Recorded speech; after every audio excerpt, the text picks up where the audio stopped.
مفتی صاحب، سب سے پہلے آپ سے گفتگو کا آغاز کرنا چاہ رہا ہوں کہ یہ جو آپ کے سامنے جو دہشت گردی ہو رہی ہے، جو جہریت ہو رہی ہے، اور گزشتہ رات جو اشتعال انگیزی ہمارے بارڈرز پہ ہوئی ہے جس میں ہمارے افواج پاکستان کے فوجی شہید ہو گئے ہیں، اس پر آپ کا رسپانس کیا ہے؟ کیا آپ دیکھ رہے ہیں، کس طرح سے دیکھ رہے ہیں معاملات کو؟ بسم اللہ والصلاۃ والسلام علی رسول اللہ۔ سب سے پہلے تو میں یہ کہوں گا کہ ہم اس جارحیت کی مذمت کرتے ہیں، اور جو اس وقت صورتحال سوشل میڈیا کے ذریعے یا ہمارے قومی میڈیا کے ذریعے سے ہم تک پہنچ رہی ہے، اس کے مطابق تو افواج پاکستان نے بھرپور حملہ کیا ہے ان خوارج کی پوسٹوں پر اور ان خوارج کے اڈوں پر، اور ان کو خاموش کروائے۔ تو جو لوگ شہید ہوئے ہیں ہم ان کی بلندی درجات کے لیے دعا کرتے ہیں، افواج پاکستان اور جو سیولین اور افواج پاکستان کے ساتھ مکمل یکجہتی کا اظہار کرتے ہیں۔ یہاں ایک سوال آج سارا دن میں دیکھ رہا تھا کہ جو سوشل میڈیا پہ مجھے انتہا درجے کا افسوس ہو رہا ہے ان لوگوں پر کہ کچھ تو وہی ہیں کہ جو یہود و عنود کے اعلی کار ہیں، اور جب مئی کے اندر انڈیا پاکستان کی جنگ ہو رہی تھی تو وہ اس وقت بھی افواج پاکستان کے خلاف اپنا غم اور غصہ دکھا رہے تھے، وہ تو ایجنٹ ہی ان کے ہیں۔ لیکن ہمیں افسوس ہے ان ایسے نوجوانوں پر کہ جن کو نہ جانے ذہنوں میں کیا زہر گھول دیا گیا کہ وہ ایک چیز ہی پھیلا رہے ہیں کہ جی دونوں طرف مسلمان ہیں تو خون دونوں طرف سے مسلمانوں کا بہہ رہا ہے، اور یعنی کہ حوصلہ شکنی کی جا رہی ہے۔ تو اس سلسلے میں چاہتا ہوں کہ اس کو ہم مذہبی حوالے سے قرآن و سنت کی روشنی میں دیکھیں کہ کیا یہ ایک دونوں طرف سے کلمہ پڑھنے والوں کی یہ جنگ ہے، اور اس حوالے سے ہمیں کیا دیکھنا ہے۔ تو ہم دیکھ رہے ہیں کہ اگر یوں ہی معیار بنایا جائے تو پھر کیا کہیں گے اس جنگ کو کہ جو مولا کائنات حضرت سیدنا علی المرتضیٰ نے خوارج کے خلاف لڑی تھی، وہ بھی تو کلمہ پڑھنے والے تھے، بلکہ ان کی تو حالت یہ تھی کہ ان کی لمبی لمبی داڑیاں تھیں، اور جس وقت صحابہ کرام فرماتے ہیں کہ ہم ان کے اڈوں پر حملہ کرنے گئے تو ہمیں اندر سے بن بناتی ہوئی آواز آئی، تو جب ہم نے ان کو جا کر کھول کے دیکھا ان کا جو مرکز تھا، جو مسجد تھی، تو اندر سارے بیٹھ کے رو رو کے قرآن پڑھ رہے تھے۔ اور حضرت سیدنا عبداللہ بن عباس فرماتے ہیں کہ ہم ایک دفعہ تو ہم ڈر گئے کہ ہم ان پر کیسے حملہ کریں، کہ یہ تو کہتے ہیں کہ اللہ کے محبوب حضرت مولا علی نے ہمیں فوراً وہ احادیث سنائی۔ تو بنیادی طور پر یہ جو طالبان کی یہ جو رجیم ہے، یا یہ جو اس وقت ہمارے ملک کے خلاف جو جنگ میں لگے ہوئے جو طالبان ہیں، ٹی ٹی پی ہے، یہ بنیادی طور پر یہ خوارج ہیں۔ اور کئی لوگوں کے ذہن میں یہ آتا ہے کہ جی وہ حدیث جو ہیں تو وہ تو ان خوارج کے لیے ہیں کہ جو حضرت مولا کائنات مولا علی پاک سے جو نبرد آزما ہوئے تھے۔ تو میں چاہتا ہوں کہ میں 2-3 حدیث اس میں سنا دوں۔ پہلے نمبر پر تو یہ کہ اللہ کے نبی صلی اللہ علیہ وسلم نے ان خوارج کی شدید مذمت فرمائی، اور اللہ کے نبی نے فرمایا کہ یہ میری امت میں سے ہوں گے، یعنی اس کا مطلب یہ ہوا کہ یہ کلمہ پڑھنے والے ہوں گے، یعنی ان کا کلمہ ہوگا۔ پھر حضور سید عالم نے فرمایا کہ ان کی نمازوں کے مقابلے میں تم اپنی نمازوں کو کم تر سمجھو گے، ان کے روزوں کے مقابلے میں اپنے روزوں کو کم تر سمجھو گے۔ یقرؤون القرآن، یہ قرآن پڑھیں گے، لیکن لا یجاوز عن تراقیم، وہ قرآن ان کے حلق سے نیچے نہیں اترے گا۔ دوسری جگہ پر روایت میں آتا ہے لا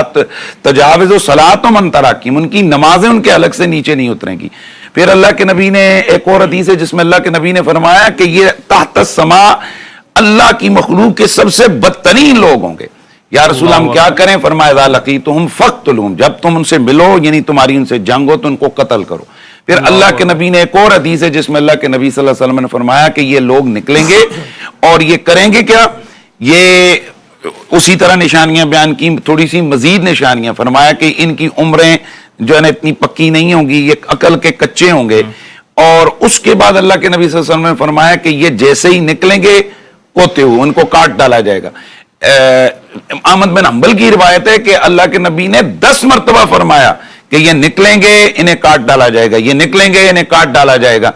اور ابن ماجہ کے اندر ہے کہ 20 دفعہ اللہ کے رسول نے یہ فرمایا۔ اور ایک اور روایت کے اندر آتا ہے، وہ بھی صحیح روایت ہے، اللہ کے نبی نے فرمایا کہ ان کا جو آخری لشکر ہوگا نا، یعنی یہ ہر دور میں نکلیں گے، اور ان کا جو آخری لشکر ہوگا وہ دجال کے ساتھ کھڑا ہوگا۔ تو اب اس کا مطلب یہ ہے کہ خوارج کی ایک خاص بڑی نشانی ہے، وہ کریں گے کیا؟ مسلمانوں کو قتل کریں گے، جو ہماری نشانیاں جو ہیں ان کی کچی عمروں اور کچے عقلوں والے ہوں گے، کئی جگہ پر ان کی یہ بھی نشانی بیان کی ہے کہ تمام چیزوں کے ساتھ ان کی جناب والا شلواریں ٹخنوں سے اوپر ہوں گی، اور پھر یہ بھی کہ ان کی جناب والا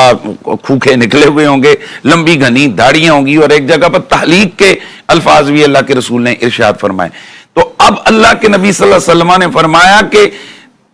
بہترین ہے وہ فوج کہ جو ان سے لڑے گی، افواج پاکستان کے ان شہر جوانوں سے۔ اللہ کے رسول نے فرمایا یہ ساری بخاری، مسلم، ترمذی، ابن ماجہ، مسند احمد بن حنبل، یہ سہائے اہل سنت میرے سامنے، میں ان کو سامنے رکھتے ہوئے جناب میں یہ پیش کر رہا ہوں۔ تو اللہ کے نبی نے فرمایا کہ بہترین ہوں گے وہ لوگ جو ان سے لڑیں گے، اور شہیدوں میں بہترین شہید ہوں گے جو ان کے ہاتھوں سے ہوں گے، اور ایک روایت میں آتا ہے اللہ کے نبی نے فرمایا ڈبل جنت ان کو ملے گی جو ان کے ہاتھوں سے شہید ہوں گے۔ تو اس حوالے سے ان کی نشانیاں بھی بیان کی گئیں، اور پھر حضور کا حکم بھی موجود ہے، لہٰذا یہ کلمہ ضرور پڑھتے ہیں۔ اور ان کی نشانیاں جو حضرت عبداللہ بن بخاری کے اندر موجود ہے وہ کیا ہے؟ فرمایا یقتلون آل الایمان ویدعون آل الاوثان، بت پرستوں سے دوستیاں کریں گے اور مسلمانوں کو قتل کریں گے۔ یہی دیکھ رہے ہیں، ٹھیک ہے، اب دیکھ لیں ہندوؤں کے ساتھ جناب انڈیا کے ساتھ محبت یارانے دوستی کی پینگیں، اور مسلمانوں پہ حملے ہو رہے ہیں، اور ہماری مسجدوں کے اندر، ہماری امام بارگاہوں کے اندر، ہمارے جناب ریلوے اسٹیشنوں کے اندر، یعنی عامت الناس مسلمانوں کو قتل کر رہے ہیں۔ کس دلیل سے وہ لوگ قتل کر رہے ہیں؟ تو اب اس کا اور حل کیا ہے؟ تو ہم ان ازم کشوں سے کہتے ہیں، اس شرذمہ قلیلہ سے کہتے ہیں جو ہمارے وطن کے اندر موجود ہو کر ایسی گندی سوچ کسی سیاسی اختلاف کی وجہ سے ان کے آ گئی ہے کہ وہ حمایت میں ان کی کھڑی ہو گئے۔ میں حیران ہوں آپ لوگوں کو اتنی حیا نہیں آتی ہے۔ انڈیا آپ پہ حملہ کر رہے، وہ آپ کی مخالفت میں ان کے دورے کر رہے ہیں اور ان سے جناب ان کے ساتھ یاریاں لگا رہے ہیں، اور ایک آپ کو ہی ہر جگہ اسلام یاد آ جاتا ہے، جی اسلامی حکومت فلاں ہے۔ بھائی بات یہ ہے کہ اگر یوں آپ کریں گے تو پھر تو جو خلفائے راشدین نے اقدام کیے ان کے بارے میں آپ کیا جواب دیں گے؟ حضرت مولا علی کے اس اقدام کو کیا کہیں گے؟ تو حضرت مولا کائنات نے جب ان کے خلاف جنگ لڑی تو اس حد تک یقین کامل کے ساتھ حضرت مولا علی نے جنگ لڑی کہ ایک جنگ ختم ہوئی غروریہ کے خلاف، تو اس وقت آپ نے فرمایا کہ تلاش کرو ان مقتولین کے اندر ایک بندہ تمہیں ملے گا جس کی بازو جو ہے نا وہ عورت کی پستان کی طرح لٹکتا ہوا ہوگا، یعنی گوشت کا وہ لوتھڑا ہوگا۔ ڈھونڈا گیا تو حض کیا گیا حضرت کوئی نہیں ہے، آپ نے فرمایا نہیں ڈھونڈو ملے گا۔ پھر حض کیا گیا مولا کانا سے نہیں، آپ کو پسینہ آ گیا، آپ اپنے ماتھے سے بار بار پسینہ صاف کر رہے ہیں، فرما رہے ہیں ڈھونڈو، مجھے یقین ہے رسول خدا کی اس بات پر، اور اگر وہ نہیں ملا تو علی تو ہلاک ہو گیا۔ یعنی رسول اللہ نے نشانیاں بیان کی تھی، پھر ایک کھڈ کے اندر پڑا ہوا ملا، اسے نکال کے لایا گیا تو حضرت علی آپ نے سجدہ شکر ادا کیا، فرمایا صدقتا یا رسول اللہ، کہا آپ نے سچ فرمایا تھا، نشانیاں بھی بیان کی تھی۔ تو اب نمازیں ان کی بھی ہیں، قرآن ان کا بھی ہے، مرکز ان کے بھی ہیں۔ اس قدر ان کی حالت ہے کہ مولا علی کو شہید کرنے والا جو خارجی ہے، جب اس کے لیے بعض لوگوں نے کہا اس کی زبان کاٹو تو رونے لگ گیا، پہلے کہا اس کا سر کاٹو، نہیں رویا، جب کہا زبان کاٹو، کہا کہ جی کل اس کے ساتھ اس کو قتل کریں گے، ابھی اس کی زبان کاٹتے ہیں، تو رونے لگ گیا، کہتا ہے میری زبان نہیں کاٹنے۔ کہا ڈر گیا ہے تو اتنا کام کیوں کیا؟ اس نے کہا مجھے قتل کر دو ٹھیک ہے، لیکن چونکہ حکم ہوا ہے کہ کل مجھے قتل کریں گے تو کل تک تم میری زبان کاٹو گے، میں اللہ کے ذکر اور قرآن سے محروم رہ جاؤں گا۔ اللہ اکبر۔ یہ ان لوگوں کی ظاہری عبادت کا یہ حال ہے، اور قتل کس کو کر رہے ہیں؟ اس شخص کو کہ جو رسول خدا کا سب سے قریبی ہے اور جو اتنا بڑا اللہ کا ولی ہے۔ تو اس طرح سے یہ خوارج ہیں، ان کے خلاف جو آپریشن لانچ کیا گیا ہے، غضب الحق کہیں پھر بھی ٹھیک ہے، اور غضب للحق کہیں یہ پھر بھی ٹھیک ہے۔ غضب الحق ہو تو اللہ کا غضب ہے جس کا ظہور ان پہ ہو رہا ہے، اور غضب للحق کو تو ایک مومن کی شان یہ ہوتی ہے کہ اس کی دوستی بھی خدا کے لیے ہوتی ہے اور اس کا غضب بھی خدا کے لیے۔ ماشاءاللہ ماشاءاللہ۔